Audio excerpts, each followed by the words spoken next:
Hi students, welcome to MG plus. क्या हाल चाल, कैसे हो?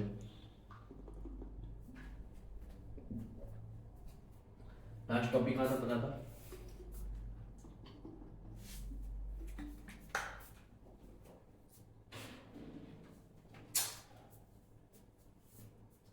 बात की थी यानी क्या की थी? टिश्यू के बारे में, एपिथेलियल टिश्यू। लास्ट कल तक पढ़ लिया था हम लोगों ने ओरिजिन वगैरह के बारे में। तो एपिथेलियल टिश्यू से बात करते हैं। तो एपिथेलियम को अगर मैं तोड़ूंगा इस वर्ड को, तो क्या बनेगा? एपियोथेलियम। अब एपी का मतलब क्या था? अपॉन। अपॉन का मतलब किसी और पे, ठीक है। थीलिया का मतलब होता है लेयर या कवरिंग। पहली बात बता दूं कि एपिथेलियल एक ऐसा टिश्यू जो किसी और टिश्यू पे ग्रो करता है। ये किस टिश्यू पे करता है आगे बता देंगे, कनेक्टिव टिश्यू पे करता है, ठीक है। तो ये टिश्यू क्या करता है? किसी और टिश्यू पे ग्रो करता है, यानी कनेक्टिव टिश्यू पे ग्रो करता है। अब ये कहाँ कहाँ प्रेजेंट होगा? देखो ज्यादातर क्वेश्चन इसी चीज पे आते हैं, कौन सा टिश्यू कहाँ प्रेजेंट होगा। एग्जाम्पल्स इन्हीं के बेसिस को घुमा घुमा के क्वेश्चन पूछते हैं नीट। उसके लिए मैंने कुछ 3 पॉइंट भी रखे हैं नीट के, इंपॉर्टेंट पॉइंट हैं। तो पहले बात करते हैं प्रेजेंट। यहाँ लिखा हुआ है तो internal lining of hollow organ cavity. जो होलो ऑर्गन्स होते हैं ना, जितने भी खाली होलो एकदम ड्रम लाइक, वो सबकी जो इनर लाइनिंग है वो किससे मिलकर बनी है? आपकी एपिथेलियल टिश्यू से। किससे मिलकर बनी है? आपकी एपिथेलियल टिश्यू से। वॉइस एकदम सही आ रही है, वॉइस परफेक्ट है। एक बार चेक कर लो फ्रेम, ठीक है। किससे मिलकर बनी होती है? एपिथेलियल टिश्यू से,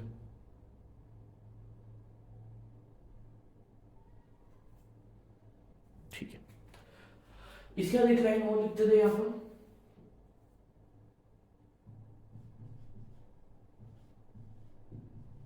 covering all body, all body organ के कवरिंग, जितनी भी कवरिंग होगी वो किसकी में होगी? एपिथेलियल टिश्यू की होगी। तीसरा क्या है? Formation of gland. ये क्या है? फॉर्मेशन किसका करता है? ग्लैंड का फॉर्मेशन जो है वो कौन करता है? Epithelial tissue. अब एपिथेलियल को, एपिथेलियम को, ठीक है, कई वर्ड्स एपिथेलियल भी कहते हैं, एपिथेलियल भी कहते हैं। तो आपको बता देता हूँ, कवरिंग ऑफ, पहला तो ये हो गया आपका बॉडी ऑर्गन। दूसरा हो गया internal lining of hollow organ या कैविटी। दो इंपॉर्टेंट पॉइंट आ गए। तीसरा क्या गया? Formation of gland. तीन को कर लो, ऐसे बना लो, ब्लॉक बना लो। फिर इंपॉर्टेंट टॉपिक क्या है इसका? सॉरी, इंपॉर्टेंट लाइनिंग कौन सी है? कि लिटिल इंटरसेलुलर सब्सटेंस, यानी कि मैट्रिक्स जो है एपिथेलियल टिश्यू में पाई जाती है, मतलब बहुत कम पाई जाती है। क्या आती है? बहुत कम पाई जाती है। एक तो सबसे पतला है वो लेयर लाइक स्ट्रक्चर, इसके अंदर सीधी सी बात है क्या है? मैट्रिक्स नहीं पाई जाती। मैंने आपको जब एपिथेलियल टिश्यू बताता हूँ और कनेक्टिव टिश्यू के बारे में एक चीज बता देता हूँ मैं, या कनेक्टिव टिश्यू बना देता हूँ। तो देखो एपिथेलियल टिश्यू किस टाइप का होता है? वो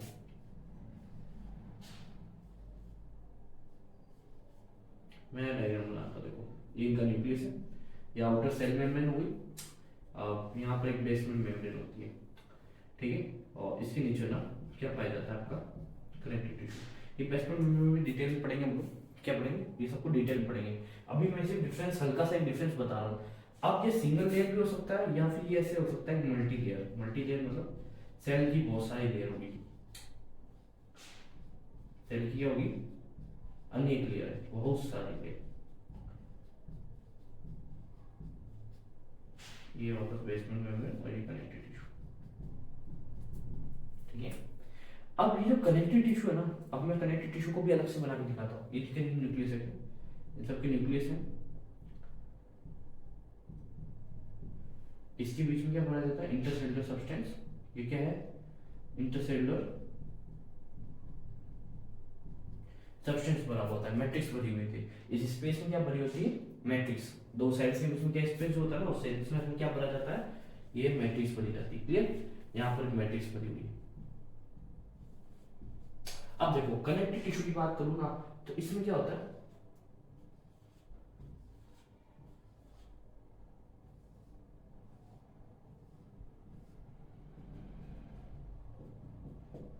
ये कुछ इस टाइप का स्ट्रक्चर होता है।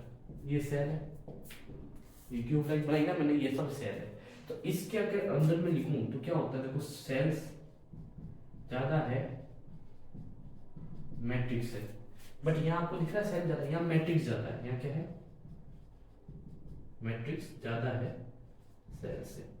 ये एरो तो आप समझते हो, जहाँ पर मुंह ज्यादा खुला हुआ होता है, जब भूख लगती है तो ज्यादा चीजें खाते हैं ना अपन, तो जहाँ पर मुंह खुला हुआ है ऐसे एरो का, वो पार्ट ज्यादा है, और जिस पे मुंह बंद है वो कौन सा है, कम है। तो समझ में आई कुछ चीज कि इसके अंदर तो व्यवस्थित होगी, रेगुलर होगी, एकदम रेगुलेशन लगी हुई होगी, परफेक्ट लाइनिंग वाइज जमी हुई होगी सेल्स, और सेल्स के बीच में बहुत कम, लिटिल क्या है, लिटिल इंटरसेलुलर सब्सटेंस पाया जाएगा, एकदम कम मात्रा में। जबकि यहाँ पर क्या होगा, मैट्रिक्स ज्यादा होगी, सेल्स कम होगी और इनरेगुलर होगी, कोई रेगुलर नहीं होगी, ठीक है ना, इनरेगुलर ऐसी अव्यवस्थित होगी। प्लस यहाँ पर क्या होता है, फाइबर प्रेजेंट होता है, यहाँ पर क्या होता है, फाइबर एब्सेंट होता है। अभी आप लोग इसको डिटेल में मैं आपको ना इसके बीच के डिफरेंस दो तीन है वो ढंग से पढ़ा दूंगा, पर बेसिक बेसिक आपको चीज समझ में आई कुछ, कि सीधी सी बात बता रहा हूँ कि ये जो है एपिथेलियल टिश्यू के अंदर क्या है, लिटिल इंटरसेलुलर सब्सटेंस पाया जाता है, ठीक है। अब ये इंटरसेलुलर सब्सटेंस कम है किसके कंपेयर में, कनेक्टिव टिश्यू के कंपेयर में, ठीक है। इसके अंदर हाई रीजनरेशन पाई जाती है, मतलब अगर इसको तोड़ दिया जाए तो ये बहुत जल्दी, क्योंकि देखो मैंने यहाँ बोला आपको covering of outer, sorry covering of body organs, तो बॉडी ऑर्गन्स अगर बाहर से डैमेज होएंगे तो उनको बहुत जल्दी रिपेयर होना पड़ेगा। स्किन भी तक यहाँ से एपिथेलियल टिश्यू बनी होती है, तो अगर वो टूट जाएगी, वो कहीं से क्रैक हो जाएगी, तो उसको क्या हाई रीजनरेशन होना चाहिए कि जल्दी से जल्दी वो रीजनरेट हो जाए और नहीं बन जाए। ए वेस्कुलर होता है, मतलब यहाँ पर कोई ब्लड वेसल्स नहीं पाई जाएगी, सीधी सी बात बता, ए वेस्कुलर का मतलब होता है ब्लड वेसल्स का एब्सेंट होना, absent of blood vessel, B, ठीक है। बीबी नहीं, बीबी तो अलग है, बीबी अलग चीज होती है भाई, बीबी तो अपने यूट्यूबर है बढ़िया पवन बाम, यहाँ है बीबी, वैसे याद कर सकते हो बीबी से बीबी, तो बीबी यानी कि यहाँ पर ब्लड वेसल एब्सेंट होगी, but nerve vessels are present, यहाँ पर नर्व वेसल्स जरूर, यहाँ सेंसेशन जरूर होगा, यहाँ आपको हर चीज महसूस होगी। स्किन के ऊपर अगर आपको कोई हल्का सा जैसे चिमटी सा काटता है तो आपको महसूस होता है ना, मच्छर सा काटता है तो महसूस होता है ना, क्योंकि नर्व सिस्टम तो पॉसिबल यहाँ पर अवेलेबल है। अब आप कहोगे हम सर कट लगाते हैं ना, तो हमें तो क्यों नहीं, हमें हमें तो ब्लड निकलता है सर, यहाँ से पत्ती लेके सर कट लगाते हैं ना, आजकल के शौक चल रहे हैं, ऐसे कट लगा लगा के वो डिजाइन बनाती है लड़कियां लड़कियां ना, तो वो कैसे होता है सर, वो इसलिए होता है बेटा, जब आप काटते हो ना तो आपकी जो ब्लेड होती है, ब्लेड की धार से ना एपिथेलियल टिश्यू तो कटता ही करता है, साथ साथ कनेक्टिव तक पहुंच जाता है। कनेक्टिव में क्या होता है पता है, आपकी ब्लड वेसल्स होती है, कनेक्टिव टिश्यू में ब्लड वेसल प्रेजेंट होती है, जब कनेक्टिव टिश्यू में ब्लड वेसल्स प्रेजेंट होती है तो क्या होता है कि आपका कट यहाँ तक लग जाता है, इसलिए आपका ब्लड निकलता है, होता है हल्की सी चमड़ी निकालना, कई बार क्या चाकू से कटता है बट ब्लड नहीं निकलता, आप कहते हो नहीं हाँ हाँ इतना ही कटा है, तो चमड़ी निकलती है। कई बूढ़े लोगों के आपने कहा एडियो में चमड़ी निकलती है, सर्दियों में हाथ में चमड़ी निकलती है, वो एपिथेलियल टिश्यू है, वो चमड़ी निकल रही है, वहां पर ब्लड वेसल्स नहीं है, बट उसको आप खींचोगे ना तो दर्द होगा, पेन होगा, यानी कि नर्व तो आर्ट प्रेजेंट, वहां नर्व जरूर प्रेजेंट है, ठीक है ना। बट अगर आपको पता है कि कहते हैं हाथ काट लिया, चक्कू लेके काटने बैठ गए, जब आप काट लेते हो हाथ, बोला लोग बाग कितने समझदार हो गए आजकल, धमकी देते हैं हाथ काट लेंगे, ऐसे कर लेंगे, बच्चे माँ बाप को देते हैं, गर्लफ्रेंड बॉयफ्रेंड को देती है, बॉयफ्रेंड गर्लफ्रेंड को देता है, आजकल चल रहा है, तो यहाँ से हाथ काटते हैं। अरे यार मतलब काटने के ढंग से काटो ना, कोई ढंग से नहीं काटता, सिर्फ दिखाने का ड्रामा चलता है, ये चीज क्या है, ड्रामा। तो मैं तो उसको ड्रामा ही समझता हूँ। देखो तो क्या होता है कि यहाँ से जब आप कट लगाते हो तो गलती तक आपको तो पता नहीं होता, इतनी बार तो आपने पढ़ी नहीं कट लगाते टाइम, है ना, आपने तो वही फालतू काम की जिंदगी भर बैठे बैठे। तो जब कट लगाते हैं वो लोग तो वो क्या है, एपिथेलियल टिश्यू तक तो लगाते नहीं, अब बायो वाला होगा तो समझदार होगा, वो एपिथेलियल ही काटेगा, उसके बाद खून तो निकलेगा नहीं। अगर नहीं समझदार पूरा काटता तो यहाँ तक ब्लड वेसल तक कट जाती है, यहाँ पर कैपिलरीज पाई जाती है ब्लड वेसल, तो ब्लड वेसल कैपिलरी के अंदर यहाँ दिक्कत आती है। दूसरी बात कि जो ब्लड, ये जो मैं एक तरीके से कह सकता हूँ, इसका एग्जांपल बहुत अच्छा देता हूँ एपिथेलियल टिश्यू का, ब्लड कैपिलरी की जितनी वॉल है वो सब एपिथेलियल टिश्यू की बनी हुई होती है, याद रखना, ठीक है। ग्लैंड की जितने भी फॉर्मेशन है वो सब किसके होते हैं, एपिथेलियल टिश्यू के होते हैं। अब मैं आपको कनेक्टिव और एपिथेलियल टिश्यू के अंदर डिफरेंस बताता हूँ, ठीक है। यहाँ तक नोट करना है तो नोट कर लो।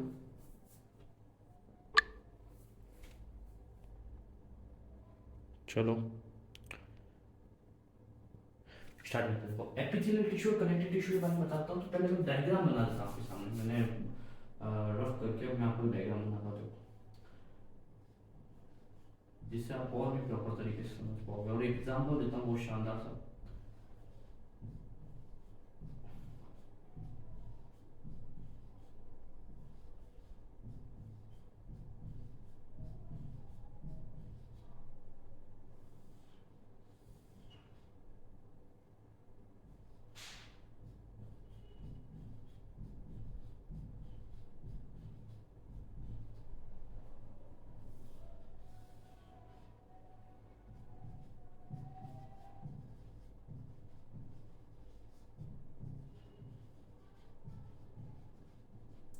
बेसमेंट मेम्ब्रेन,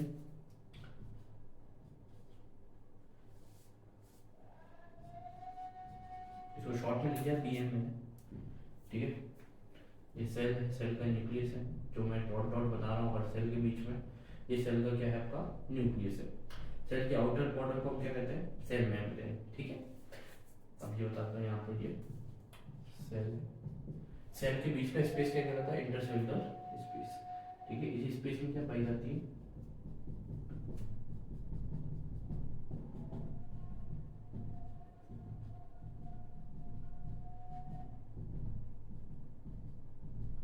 इस स्पेस में क्या पाया जाता है, मैट्रिक्स, क्लियर। सेम चीज यहाँ पर भी है। अब कनेक्टिव टिश्यू के बारे में बताता हूँ, कनेक्टिव टिश्यू क्या सीन होता है।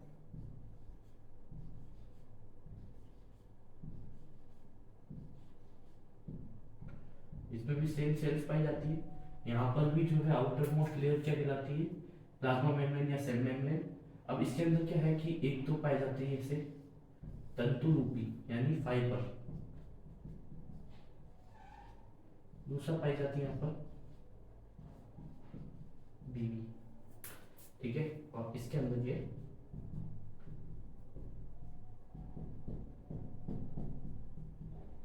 ये है मैट्रिक्स।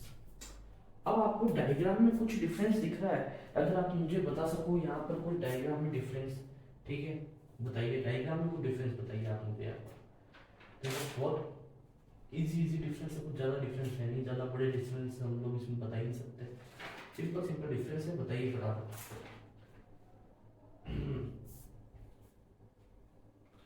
चलो देखो यहाँ पर सिंपल डिफरेंस मैं बताता हूँ। यहाँ पर कितनी सेल्स है, मल्टी सेल्स, बहुत सारी सेल्स। यहाँ पर सेल्स कम, मतलब एक तो क्या है यहाँ पर सेल ज्यादा है, तो यहाँ पर क्या है मैंने बोला ना अभी, मैट्रिक्स तो है कम, सेल हुई ज्यादा, गलत, ठीक है। दूसरा यहाँ पर क्या है, यहाँ पर आपको देखा है रेगुलर है, एक अरेंजमेंट जो है ना रेगुलर अरेंजमेंट है, एकदम परफेक्ट अरेंजमेंट है, अरेंजमेंट में कोई प्रॉब्लम नहीं आ रही।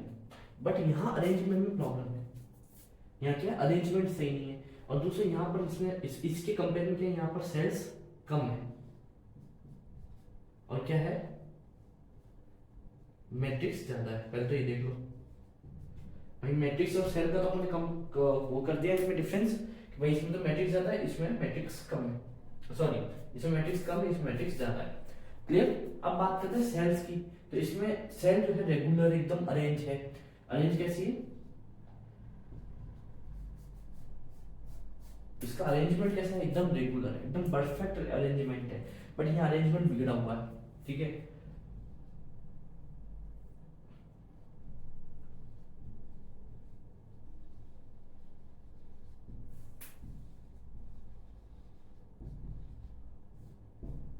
यहाँ पर बिगड़ा हुआ है, पूरा काम खराब हो रखा है, अरेंजमेंट के नाम पे तो इन्होंने अपनी रिसीट्स ले ली बस, ठीक है। फिर इसके अंदर देखो आपको ब्लड वेसल्स दिख रही है, तो यहाँ पर क्या है ब्लड वेसल्स एब्सेंट है, बट यहाँ हमें ब्लड वेसल्स दिख रही, तो यहाँ क्या है ब्लड वेसल्स प्रेजेंट है, ठीक है। फिर यहाँ देखो फाइबर दिख रहे हैं आपको, फाइबर क्या है एब्सेंट है, यहाँ फाइबर प्रेजेंट है, कुछ डिफरेंस हमने नॉर्मल देख ली। अब मैं एक बात चीज आपको यहाँ दिखाया, मैंने कहा यहाँ एक लेयर है, यहाँ बहुत सारे लेयर, तो इस अगर आपको एपिथेलियल टिश्यू के अंदर बहुत सारे लेयर दिख जाए तो इसको आप कहोगे कंपाउंड, क्या कहोगे compound epithelial tissue, compound epithelial tissue. और सिंगल दिख जाए तो सिंपल एपिथेलियल टिश्यू, क्लियर। यहाँ कोई दिक्कत है, यहाँ कोई दिक्कत है, देख लो एक बार, कोई दिक्कत है नहीं है। आप देखो यहाँ तक मेरे हिसाब से कोई दिक्कत नहीं आ रही, थोड़ा ब्राइट इसको कर देते हैं ना, हिल कैसे रेस्टेंट, कोई नहीं। चलो अब बात करते हैं हम बेसमेंट मेम्ब्रेन। तो बेसमेंट मेम्ब्रेन क्या होती है, देखो मैंने आपको पहले बताया था कि एपिथेलियल टिश्यू क्या है, कि एक ऐसा टिश्यू जो किसी और चीज पे ग्रो करता है, वो ग्रो क्या कर रहा है, वो कनेक्टिव टिश्यू पे ग्रो कर रहा है। नीचे क्या चीज है पता है, ये कनेक्टिव टिश्यू है, ये क्या चीज है कनेक्टिव टिश्यू। अब ये पूरा एक टिश्यू हो गया, epithelial tissue, basement membrane, connective tissue. अब इस बेसमेंट मेम्ब्रेन का क्या सीन है, देखो मैं बताता हूँ। इस बेसमेंट मेम्ब्रेन के दो हिस्से हो गए, ये पाइप है ना, ये बेसमेंट मेम्ब्रेन है, इसके दो हिस्से हो गए, एक ऊपर का सरफेस एक नीचे का सरफेस। ऊपर का सरफेस जो है हमारा वो किससे मिल रहा है, किससे टच में है, वो हमारे किससे टच में, हमारे सॉरी से एपिथेलियल टिश्यू से। और नीचे का सरफेस है वो किससे टच में है, कनेक्टिव टिश्यू के। तो इस सरफेस के नाम भी दिए, देखो बेसमेंट मेम्ब्रेन के दो पार्ट बताता हूँ मैं, पार्ट ए और पार्ट बी, है ना। एक है बेसल लेमिना पार्ट ए, जो कि किससे अटैचमेंट है हमारा, एपिथेलियल टिश्यू से। किससे है, ईपी से,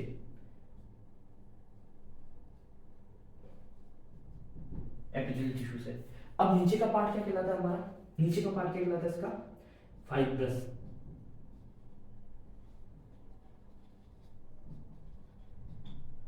फाइब्रस लेमिना।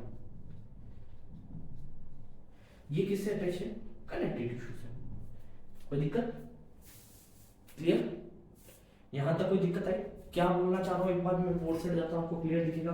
अब देखो सुनो क्या चीज है, एपिथेलियल टिश्यू से कौन सा लेयर अटैच है, बेसमेंट मेम्ब्रेन का अपर लेयर। अपर लेयर का नाम क्या है, बेसल लेमिना।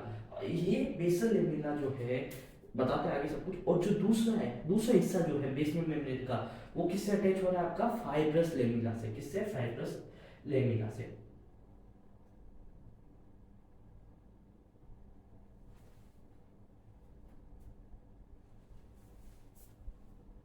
ठीक है, यहां तक कोई दिक्कत नहीं आ रही।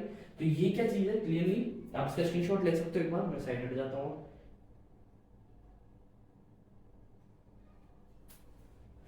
ठीक है, अब इसकी किस किस से मिलकर बना है, ये बना है ग्लाइको प्रोटीन। ठीक है, और ये किससे मिलकर बना है, muco poly saccharide. Saccharide spelling सही एक बार चेक करना, सेके एस सी ए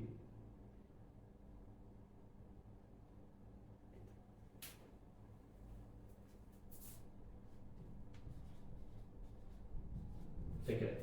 ठीक है, पॉलीसेकेराइड, म्यूकोपॉलीसेकेराइड। ठीक है, तो दो चीजें बता दी मैंने, बेसमेंट मेम्ब्रेन की दो लेयर्स हैं, एक है बेसमेंट मेम्ब्रेन की दो layer, basal lamina, fibrous lamina. Basal lamina किसकी है, ग्लाइकोन प्रोटीन की, और फाइब्रस लेमिना किससे बनी हुई है, म्यूकोपॉलीसेकेराइड की। ये किससे अटैच करती है, देखो बेसल लेमिना किससे करती है, एपिथेलियल टिश्यू से, जबकि फाइब्रस लेमिना किससे करती है, कनेक्टिव टिश्यू से। अब मैं आपको बताता हूँ, एक एपिथेलियल टिश्यू का जो अपर सरफेस है वो या तो इन्वायरमेंट से अटैच होगा, ठीक है, ज्यादातर कोई इन्वायरमेंट से अटैच होगा, या कोई ना कोई बॉडी फ्लूइड से अटैच होगा। बट इसका जो एक पार्ट है वो तो अपने किससे अटैच हो रहा है, कोई ना कोई बॉडी फ्लूइड से ही हो रहा है, ये इन्वायरमेंट से कभी अटैच नहीं हो सकता। बाकी कनेक्टिव टिश्यू क्या पाई जाती है, ब्लड वेसल। तब कभी हाथ काटते हैं तो कहाँ तक ब्लड आता है, नीचे तक ब्लड आता है, तो कनेक्टिव टिश्यू कट गया, ये समझ लेना, यहाँ तो कोई दिक्कत है। अब इसका कुछ एग्जांपल समझना चाहते हो तो सीधी सी बात है, अगर ऐसा जनरल लाइफ में एग्जांपल देखना चाहते हो तो देखो आरसीसी का एक बहुत अच्छा एग्जांपल, ये तो ब्रिक है। जैसे कि ब्रिक, आपने दीवार देखी ना, ईंटों की चुनाई करते देखा कभी किसी कारीगर को, ठीक है, किसी कारीगर को आपने ईंटों की चुनाई करते देखा, ठीक है, तो उसमें क्या होती है, जैसे ये सेल्स एकदम व्यवस्थित है, वैसे ईंटों की एक लेयर्स व्यवस्थित होती है पूरी, प्रॉपर एक एक ईंट ऐसे होती है, और ये बीच में जो जगह है ना जहाँ पर हम मैट्रिक्स भरी हुई है, इसमें मसाला भरा होता है, सीमेंट। ठीक है, जैसे हमारी बॉडी का सीमेंट किसे कहते हैं पता है, हाइड्रोनोनिक एसिड। हाइड्रोनोनिक एसिड को कहते हैं हमारी बॉडी का सीमेंट कहते हैं। तो ये क्या ऐसे ब्रिक है, और ये ब्रिक के बीच में जो मैट्रिक्स सीमेंट है, हाइड्रोनिक एसिड है, ठीक है, और ये अटैच होती है। तो ये तो एक ब्रिक का एग्जांपल हो गया, ब्रिक वॉल का। अब इस चीज को आप देखो आरसीसी की तरह लगता है, जैसे आरसीसी में गिट्टी और सीमेंट का एक मिक्सचर होता है ना, जिसमें क्या होता है, सीमेंट तो होता है आपका ज्यादा, गिट्टी होती है कम। देखा ना आपने, ऊपर आरसीसी डलती है आजकल, पिलर्स बनते हैं, आरसीसी डलती है, तो आरसीसी में जैसे ये सीमेंट है ना, ये तो हाइड्रोनिक एसिड है हमारे पास मैट्रिक्स। अब जो ईंटें हैं इसमें छोटी छोटी सेल्स है, ये क्या काम करती है, गिट्टी का काम करती है। गिट्टी एक छोटा पत्थर आता है काले कलर का, उसका काम करिए। और ये फाइबर, हमें पता है आरसीसी में फाइबर्स का यूज करना पड़ता है, वो फाइबर्स हैं। तो ये एक आरसीसी की तरह लग रहा है, और ये एक ब्रिक वॉल की तरह लग रहा है। क्लियर, हमने जनरल एग्जांपल भी दे दी, अगर कोई जनरल लाइफ से जुड़ा हुआ इंसान हो तो। ठीक है, यहाँ तक कोई दिक्कत मेरे हिसाब से नहीं आई होगी। तो अब हमारा अगला टॉपिक आप स्टार्ट करते हैं, जहां तक हमने छोड़ा था। हमने कहाँ छोड़ा था आपका, एपिथेलियल टिश्यू हम लोगों ने बेसिकली पढ़ लिया। उसके कुछ टाइप ऑफ एपिथेलियल टिश्यू पढ़ते हैं, इसको हम कहते हैं कंपाउंड एंड सिंपल, और हम आगे बढ़ते हैं, है ना।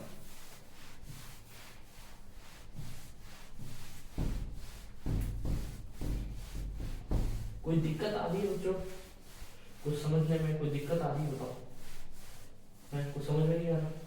अभी समझ में नहीं आ रहा तो देखो ऐसा है, टीवी बदलो, चैनल मत बदलो। तो एपिथेलियल टिश्यू को उसमें मैंने दो भागों में बांट दिया। मैंने आपको बताया था एक तो सिंपल जो सिंगल लेयर का होता है, ठीक है, मैं बताता एक सिंगल लेयर है, ब्रिक की वॉल, सिंगल वॉल, एक एक ऐसी लाइन बनाई बस हमने। और एक है हमारे पास मल्टी लेयर जिसका नाम है compound epithelial tissue.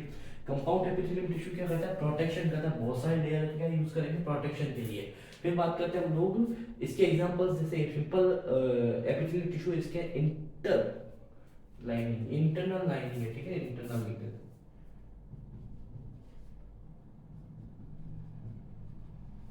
Lining of body cavity. अब body cavity, internal lining of body cavity, तो अब ये internal lining of body cavity में दो में बहुत बढ़िया एग्जांपल है, डक्ट और ट्यूब्स। जितने भी डक्ट्स है और ट्यूब्स है वो किससे मिलकर बनी है, सिंपल एपिथेलियम से। अब क्यों बनी है ऐसा, सिंपल एपिथेलियम करता क्या है भाई, तो वो चीजें देखो क्या है, एक तो डिफ्यूजन, डिफ्यूज करता है एक वॉल से दूसरी वॉल, जैसे कि ये कैपिलरी बना दी मैंने, डक्ट बना दी, कैपिलरी बना दी, ट्यूब बना दी, तो इसमें से डिफ्यूजन करना है। आप बताओ डिफ्यूजन कहाँ कहाँ होता है, गैसों का डिफ्यूजन सुना ना, बेसिक बेसिक चीज सुन रही रेस्पिरेशन में, तो गैसों का डिफ्यूजन किस पार्ट से होता है, एल्वुलाई से, एल्वुलाई वॉल के अंदर पाया जाता होगा। फिल्ट्रेशन, भाई फिल्टर करना है, फिल्टर क्या होता है, ब्लड फिल्टर क्या होता है, किडनी में, किडनी में इसका यूज होता होगा। एब्जॉर्प्शन, एब्जॉर्प्शन का होता है भाई, एब्जॉर्प्शन का होता है जब, एब्जॉर्प्शन क्या चीज है, देखो एब्जॉर्प्शन क्या चीज है, जब हमारी ये हमारी इंटेस्टाइन है जहाँ पर एब्जॉर्प्शन होता है, इंटेस्टाइन में एब्जॉर्प्शन होता है, किस में होता है, ब्लड कैपिलरी के अंदर ट्रांसफर होता है सारा कुछ चीजें, तो वहां पर भी तो क्या जरूरत है एब्जॉर्प्शन की, यानी डाइजेशन सिस्टम में भी किसकी रिक्वायरमेंट है, simple epithelium tissue. Secretion, secretion में भी किसकी सिक्रेशन, क्या सारी ग्लैंड सिक्रेट कर रही है, लीवर होगी तो लीवर की सेल्स सिक्रेट करती है, और भी कई सारी सेल्स है, पेनक्रियाज है हमारे पास, और भी कई चीजें हैं जो सिक्रेशन करती है। तो ये सारी चीजें सिंपल एपिथेलियम टिश्यू की बनी हुई होती है, किसकी बनी होती है, सिंपल एपिथेलियम टिश्यू की। यहाँ तक क्लियर है, जलपान कर लिया जाए, चलो जलपान कर लिया जाए।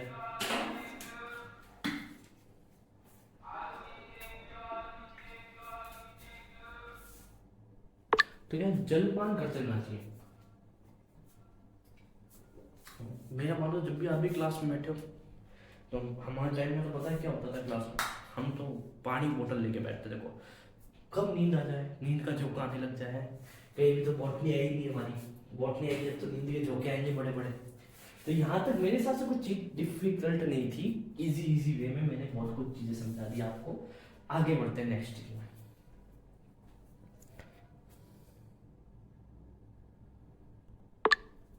देखो बात करते हैं सिंपल एपिथेलियल टिश्यू, तो इसकी कोई टाइप है, तो बात कर लेते हैं सिंपल स्क्वामस एपिथेलियम, फिर सिंपल क्यूबोइडल जाएगा, ऐसे करके चार है, मैंने एक साथ नहीं बनाया, एक एक करके हम बात करेंगे। तो ये यहाँ पर नंबरिंग इस चीज को हटा देते हैं, ठीक है, ठीक। नंबर एक पे आता है सिंपल स्क्वामस एपिथेलियम। क्या कहता है भाई सिंपल स्क्वामस, सिंपल तो सबसे पहली बात तो सिंगल लेयर होगी। स्क्वामस का एक मतलब मैं आपको बता दूं, इसके तीन नाम और है, देखो एक तो स्क्वामस एपिथेलियम कहते हैं, एक सिंपल क्या कहते हैं, प्रोवेमेंट एपिथेलियम कहते हैं, एक टेसिलेटेड कहते हैं, ठीक है। अब इसको प्रोवेमेंट क्यों कहते हैं, प्रोवेमेंट, हाँ क्यों कहते हैं, flat and tile like structure. अगर मैं इसको यहां बनाऊं ना तो ये कुछ इस तरीके से दिखेगा,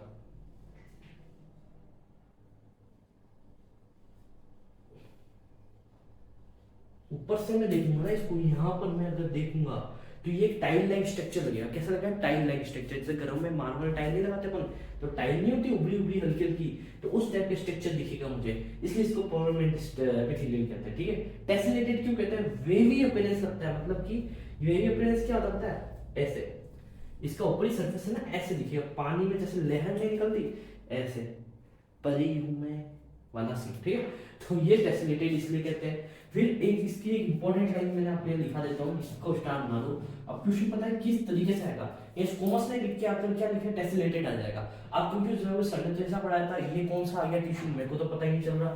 सिंपल टेसिलेटेड आ जाएगा, सिंपल प्रोवेमेंट आ जाएगा, है ना, प्रोवेमेंट, ठीक है, ये भी आ सकता है ना, सिंपल स्क्वामस भी आ सकता है, कुछ भी आ सकता है, सिंपल इसके आगे भी जुड़ सकता है, ये सिंपल इसके आगे जुड़ जाएगा और ये नाम आ जाएगा। अब आप लोग सोचोगे कौन सा एपिथेलियम आ गया, तो ये सिंपल एपिथेलियम है, ठीक है, सिंपल एपिथेलियल टिश्यू है। क्यों क्यों कहते हैं पता है कि स्क्वामस तो नॉर्मल है, इसका पेमेंट नाम क्यों दिया, क्योंकि टाइल लाइक स्ट्रक्चर है। टेसलेटेड क्यों है, कि वेवी अपीयरेंस है। वेवी अपीयरेंस का मतलब ऐसे पूरा अपीयरेंस कैसा है, ऐसा ऊपर से ऐसे ऐसे दिख रही है, ये ऐसे टाइल लाइक स्ट्रक्चर है। और टाइल लाइक स्ट्रक्चर कैसा होता है, ऊपर से उभरा हुआ होता है, ठीक है। तो ये wavy appearance tile like structure होता है। वर्क क्या है इसका, डिफ्यूजन। इसका मेन काम याद रखना, डिफ्यूजन एंड फिल्ट्रेशन। डिफ्यूजन का मतलब ये चीज इधर से उधर जाना, एक दीवार है ये दीवार से आप इधर जा रहे हो, दीवार से वो उधर आ रहा है, तो ये इधर उधर जाना डिफ्यूजन कहलाता है, ठीक है। फिल्ट्रेशन भी यही होता है, किसी ग्लैंड में से कुछ चीज फिल्टर हो रही है, जैसे किडनी में से ब्लड फिल्टर होता है। फिल्टर करना मतलब फिल्टर नहीं लगता घर में, वो फिल्ट्रेशन। कोई भी चीज को किसी चीज से अलग करना। जैसे मैंने इसमें एक बीकर था, इस बीकर में पानी और मैंने रेत मिला दी, फिर मैंने पानी को इसको गर्म किया, पानी वाली रेत को गर्म किया, तो पानी भाप बन के उड़ गया, रेत अलग हो गई, और फिर पानी वाली भाप को मैंने कन्वर्ट कर दिया, भाप को ठंडा करके किसमें, वापस वाटर में, ठीक है। इस डायग्राम को रखते मतलब समझ नहीं आया था मैंने क्या बोला। भाई मैंने एक बीकर लिया, बीकर में थी थोड़ी सी रेत, उसमें डाल दिया मैंने पानी, ठीक है। अब इसको किया मैंने बर्नर पे गरम, आग लगा दी, इसके ऊपर मैंने कीप लगाया, कीप से एक नली निकाली, नली में से ये भाप जो आएगी, ये भाप इस नली की सहायता से यहाँ एक भरे बीकर में आ जाएगी। यहाँ मैंने बर्फ का जैकेट लगा दिया। अब ये पानी मैंने अलग कर दिया, और जैसे इसमें पानी खत्म हो जाए तो क्या बचेगी, रेत। तो रेत इसमें हो गई, अब पानी इसमें आ गया, तो ये क्या हो गया, फिल्ट्रेशन कर दिया हमने, अलग अलग कर दिया फिल्ट्रेशन, जो चीज काम की थी अलग अलग कर दी। अब देखो ये सब चीज तो ठीक है। अब यहाँ पे इंपॉर्टेंट चीज है मीजोथीलियम और एंडोथीलियम। मीजोथीलियम क्या है, बॉडी कैविटी, जो बॉडी कैविटी का अंदर का पार्ट है मीजोथीलियम होता है, वो भी सिंपल एपिथेलियम टिश्यू का है। और एंडोथीलियम का जो है हमारा बॉडी ब्लड और लिम्फ वेसल का, ब्लड और लिम्फ वेसल का जितना भी काम है वो सारा का सारा एंडोथीलियम, वो भी हमारा सिंपल एपिथेलियम टिश्यू का है।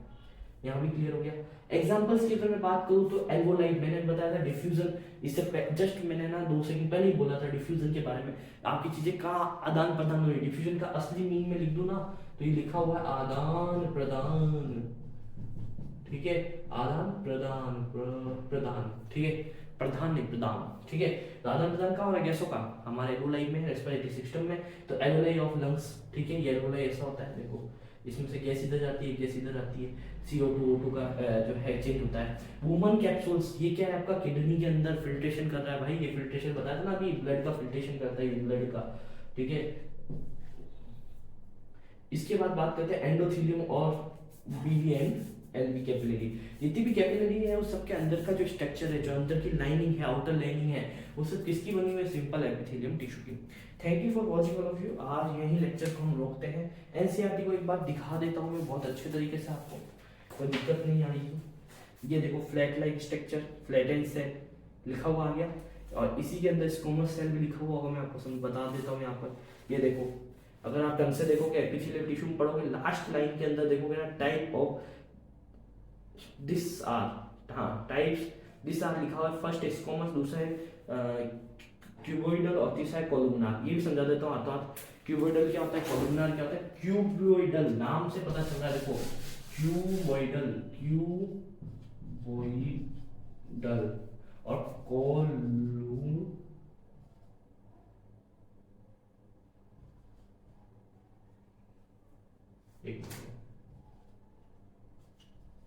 कोलुमनार। क्यूबोइडल क्या है, क्यूब लाइक स्ट्रक्चर होंगे ऐसा, ये क्यूब है, ठीक है। और ये होगा ऐसा, इसमें न्यूक्लियस नीचे होगा, इसमें न्यूक्लियस सेंटर में होगा, बस अंतर कुछ नहीं। इसमें न्यूक्लियस थोड़ा नीचे होगा और इसमें न्यूक्लियस सेंटर में होगा। क्लियर। क्यूबोइडल, और इसमें आपने देख लिया क्यूबोइडल और क्या कहते हैं इसको, कोलुमनार को, ठीक है। यहाँ तक कोई दिक्कत नहीं है। अरे घन और घनाभ का सिस्टम है हिंदी मीडियम के बच्चों, घन और घनाभ, क्यूब यानी घन, क्यूबोइड कोलुमनार यानी घनाभ, घन चारों तरफ से बराबर, वही, ठीक है। तो यहाँ तक कोई दिक्कत मेरे हिसाब से नहीं आई। हमने NCERT का भी एक बार आपको रिव्यू दिखा दिया है, मैं दिखा ही रहा था वैसे बेसिकली। तो देख लो यहाँ पर लिखा हुआ नाम है फ्लैटेंड सेल, और जबकि यहाँ पर लिखा है स्क्वैमस सेल। अब ये दोनों में से कोई भी नाम डाल के आपसे पूछ सकता है। देखो यहाँ NCERT का घुमाव है, ये घुमाव कैसे है, देख लो यहाँ पर कि स्क्वैमस लिख के दे दिया और यहाँ पर फ्लैटेंड, इसलिए मैंने दोनों नाम एंटर करवा दिए। ये रहा आपका स्क्वैमस, ठीक है, और ये रहा आपका टेसिलेटेड, ठीक है ना। और ये फ्लैटेंड सेल, यहाँ फ्लैटेंड सेल, ये रहा फ्लैटेंड, ये रहा प्रोविडेंट, सारा ही लिख दिया है मैंने, ठीक है। मैं इसमें से NCERT का निचोड़ लेके आता हूँ आपके सामने, ठीक है। NCERT में कहाँ क्या क्या दिया हुआ है क्लियरली लेके आया हूँ मैं। तो यहाँ तक कोई दिक्कत नहीं है, ये भी मेरे भाइयों। ठीक है, चैनल को लाइक शेयर सब्सक्राइब कर दो यार, ऐसे मुझे कहना ना हमारा अच्छा नहीं लगता, घर के होके यार चैनल सब्सक्राइब नहीं करते हैं। जलपान कर लो, चलो मिलते हैं नेक्स्ट क्लास के अंदर। हाँ जल्दी सेल का टॉपिक भी स्टार्ट करेंगे, तो पढ़ लो, है ना, रिवाइज करना इस चीज़ को। जहाँ तक मैंने आज पढ़ा है इस चीज़ को रिवाइज करो। 30 मिनट्स का लेक्चर, ज़्यादा बड़ा लेक्चर ले नहीं रहा हूँ, धीरे धीरे कवर करेंगे मगर पूरा कवर करेंगे। चलो thank you for watching all of you. जब हमारे टेस्ट वगैरह होंगे तो एक्स्ट्रा लेक्चर्स रहेंगे, अभी भी लेक्चर एक्स्ट्रा हो सकता है आजकल की क्लास के बाद। ठीक है, thank you for watching all of you. मिलते हैं नेक्स्ट वीडियो के अंदर, ध्यान रखें, सावधान रहें और जय भारत। ठीक है, थैंक यू। कैमरामैन जल्दी फोकस करो जी, कोई शक नहीं करी चेक नहीं बीबा जट दिया चले सरदारी। कैमरामैन जल्दी फोकस करो जी, कोई शक नहीं करी चेक नहीं बीबा जट दिया चले।